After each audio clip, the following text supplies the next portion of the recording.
Welcome back to Shimmering Skies, one of the Skyblocks that exists.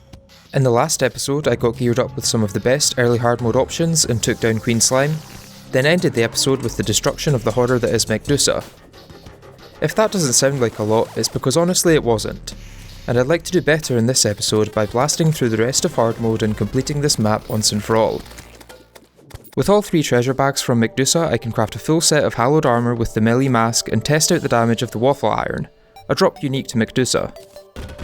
Honestly, it's a little underwhelming considering the difficulty of obtaining it, and my existing melee options seem to be much better in either range or damage. My next goal is to get max health through the use of Life Fruit, so I clear out all of my jungle vegetation to give this space to grow and start thinking about how I'm going to take on Plantera. The mechanical glove I can craft with 3 mech souls would be a nice boost to my melee damage, but to get the most out of that I'd need a new weapon, which is a little easier said than done in this map. In normal worlds at this point in progression, you'd have plenty of options through Chlorophyte alone. However, in this world without a Hellforge, there's simply no way to smelt this. Another great option, the True Knight's Edge, is also locked off by the lack of a dungeon or hellstone for its components. The Tier 2 Old One's army has some strong weapons and armours, but again is unavailable as I can't defeat an evil boss to get the Tavern Keep. This means I'm going to have to go a little more out of my way to get a good weapon for Plantera, which is why I've been standing here at spawn farming temple enemies for solar tablet fragments. I craft some of these into a solar tablet and unleash the horrors in the hopes of getting a death sickle from Reapers. This is a fairly uncommon drop from a fairly uncommon enemy, so I was hoping that in the process of getting one I'd also get some new bat wings and a moonstone, but surprisingly one dropped just a few minutes into my first solar eclipse, meaning I was stuck with my fairy wings for now. Soon after this, the steampunker arrives, so I line the bottom of my Duke arena with asphalt blocks and fought Duke Fishron another couple of times. While these attempts were definitely better than my previous ones, mainly down to the holy dodge buff from my hallowed armour, it was unfortunately not quite enough to beat the slimy pigfish, meaning my only path forwards was through Plantera.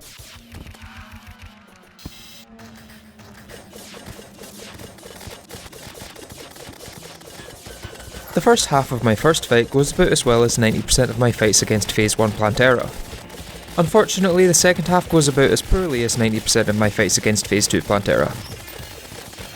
Something I did notice is that it appears Plantera won't despawn as long as she's being damaged by my Nimbus clouds, a rather interesting observation that might come in handy against her. While waiting for another bulb to spawn, I continue grinding attempts against Duke. Truffle worms are pretty easy to come across with a floating platform of mushroom grass, so other than the potion cost, these fights are essentially free, and while I might not win any of them, I certainly get better at Duke's pattern over time. After a few more deaths to Duke, I decided to expand my jungle arena, by which time another bulb had spawned. This fight went almost exactly the same way as the previous one. Phase 1 was no bother and Phase 2 was hell. Luckily I had another bulb just to the right of my mob farm, so I broke it and tried once again. This time I got a little closer, being able to jump back into the fight after dying once, only to die again. This did however give me the idea to ensure that I place my Nimbus rods upon respawning, so I could maybe get another shot.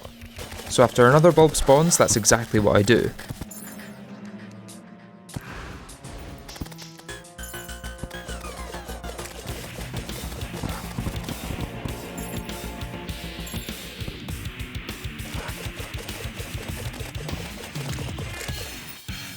Defeating Plantera would usually give the player quite a lot to do. With new dungeon enemies you can get a hold of a lot of powerful weapons and one of the best ashes in the game. You can also now use the biome keys on dungeon chests to get some more than viable weapons for each class. Access to Shurmite and Spectre bars unlocks the best range in mage armours pre-Moonlord, and that's not to mention the Pumpkin or Frostmoon events. I have none of that. In fact, all I've gained from this, aside from the direct drops from Plantera, are the Witch Doctor selling some new summoner gear, and a few new enemies in the Solar Eclipse. So off I go to farm the Solar Eclipse, I guess. This event would be a simple, AFKable affair if not for one particularly annoying enemy, Mothron. On top of being able to travel through blocks, this mob also has a whopping 24,000 health and hits like a truck. So anytime one spawns I have to drop what I'm doing and focus 100% on not letting it kill me before I kill it. A minigame which felt very much weighted in its favour. On the plus side, after my first solar eclipse I managed to get the Deadly Sphere Staff, which is a welcome upgrade to my Optic Staff, and a Toxic Flask, which is a little disappointing for this point in progression. What I was really after is a nail gun, which is perhaps the only weapon that can currently increase my damage output against bosses. Regardless, I still tried out my current weaponry against some of the available bosses.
All these attempts had made me run low on yet another herb, this time Shiverthorn.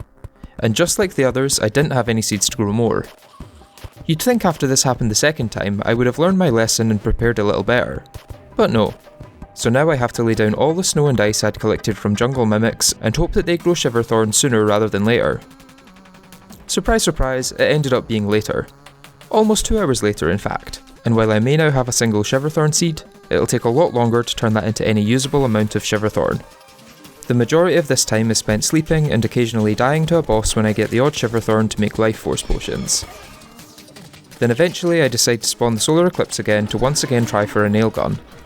It takes 3 full solar eclipses to get one, but finally I have my hands on the best single target weapon I can get. Despite not being a bow, this weapon still benefits from archery potions and the magic quiver. With the help of the Queen Slime mount, I can spec all of my accessories into damage or survivability, and on my first attempt against Duke with the nail gun, the difference is clear.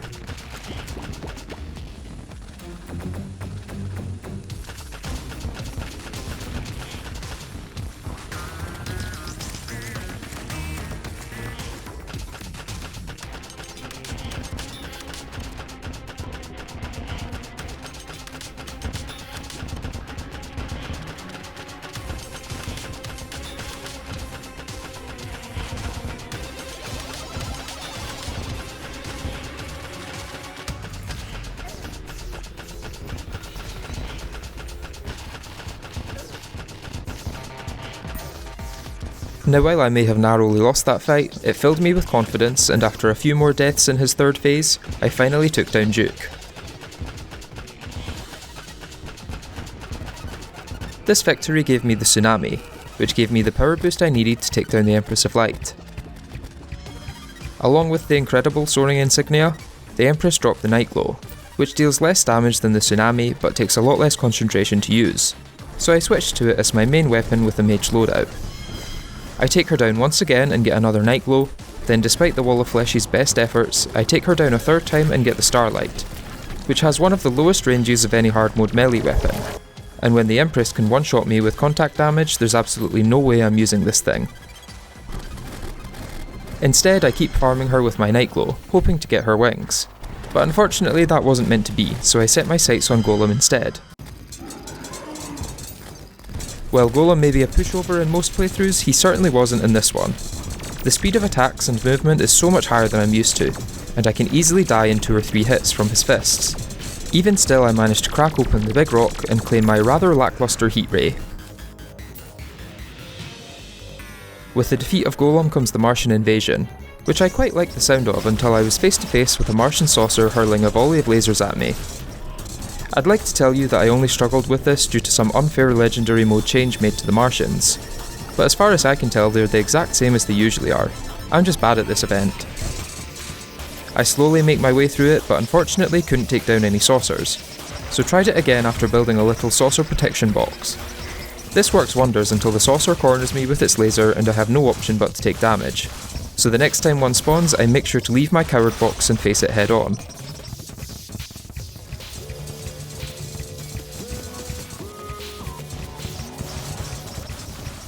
The saucer rewards me with the Xeno Staff, and while the Influx Waver may have been a better drop, I won't say no to some extra minion damage. This extra damage helps me take down Golem another few times to get a Sunstone, and when I say a few times I really mean 14. None of the weapons he drops are better than what I have already, but the Sunstone and Eye of the Golem can be upgraded into some of the best accessories in the game, so this was well worth my time. Now that I had these and had completed every possible boss and event up to this point, I decided it was time to enter the endgame. I placed down some blocks at the very modest dungeon so that the cultists could spawn, then took down all my snow and ice as it had served its purpose. However, before I picked a fight with the cultists, there was one more thing I needed to do. That's right, more fishing. With my potion reserves replenished, I took down the cultists and started my assault on the lunatic himself.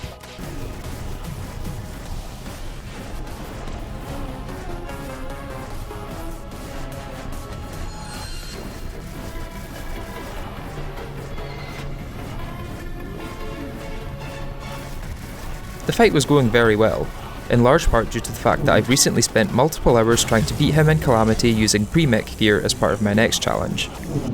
I'd barely taken any damage and my Nightglow was shredding through the cultist. Then, when I was within a stone's throw of victory and with near full health, this happens.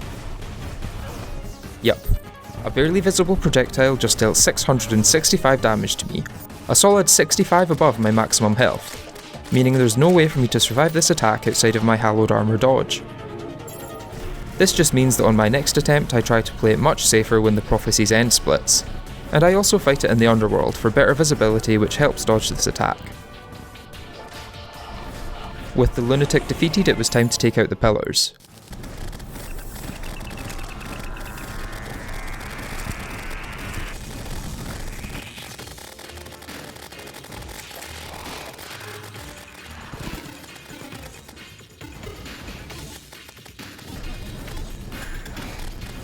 While taking them down, I crafted the Stardust Dragon and Nebula Blaze,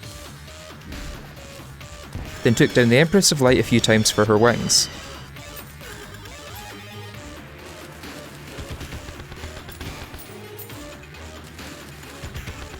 And with these upgrades I was finally ready for the Moonlord, or at least I thought I was.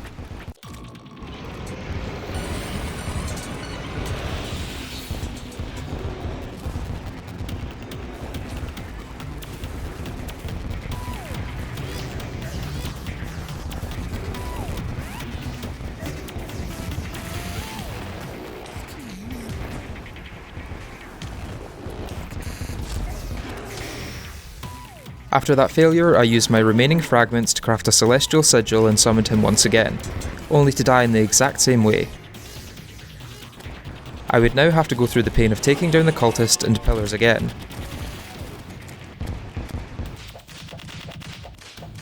And after I did, I fought the Moonlord and once again died to the same attack. Then another attempt, and another death to the boulders. If I was going to beat the Moonlord, I'd have to change strategies, and the first thing I thought of was getting far enough above the ground that the boulders couldn't bounce up and hit me.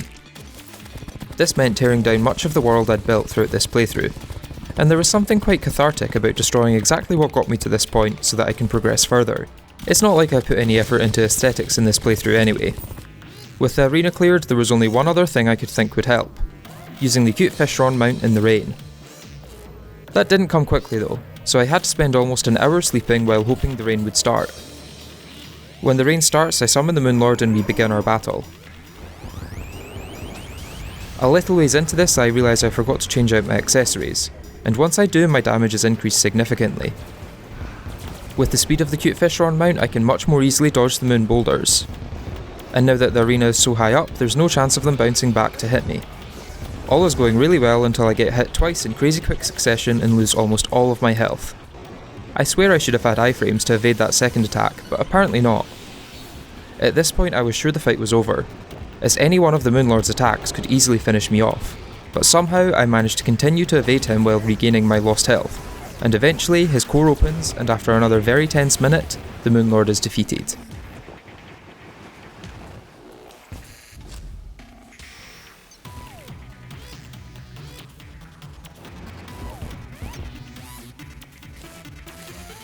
I had a lot of fun playing this map, but I will warn you that it's one of the grindiest and most difficult vanilla playthroughs that I've done. If you're looking for a Skyblock to play and don't want to deal with the pain of medium core Shimmer Block, then this is a very good alternative. Outside of the first few hours while you get a workbench, it plays very similarly, to the extent that if you've already played Shimmer Block then you probably won't gain much from this map. If you haven't though, I'd highly recommend it, just maybe not in Legendary mode. Thank you for joining me on this playthrough, and a special thanks to the patrons that joined along the way. I have some exciting new projects coming up that will be posted early to patrons, so if you want to support the channel and be among the first to see those, then consider subscribing to my Patreon using the link below. Once again, thanks for watching, and I'll see you in the next one.